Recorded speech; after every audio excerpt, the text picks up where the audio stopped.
The total internet blackout in Iran is causing there to be differing accounts as to just how brutal the crackdown by security forces against anti-regime protesters has been.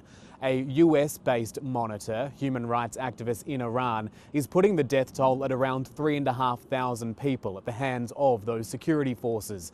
An Iranian official has spoken to the Reuters news agency and says it is around 5,000 people, again repeating the rhetoric we've heard at length from Iranian authorities in recent weeks that it's the US and Israel fueling the violence. But we are now seeing reports in the Times newspaper in London of doctors on the ground in Iran collating data as to how many people are coming through the doors of hospitals, both the dead and the injured, feeding that information out to their colleagues in places such as Europe, and getting to a figure in the realms of at least 16,500 people dead. That of course follows the reports last week from Iranian opposition network Iran International saying around 12,000 people had died.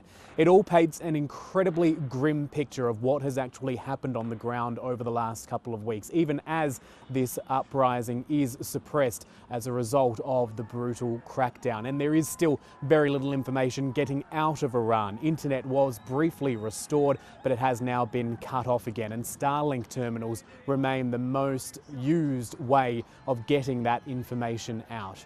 We are hearing some details about those who have been detained, arrested during these protests, and human rights activists in Iran are putting that figure at more than 26,000. One man, Irfan Sultani, who was feared would be the first to be executed, had that process postponed. And now one Norwegian-based human rights group, Hengau, says his family have been given a brief meeting with them.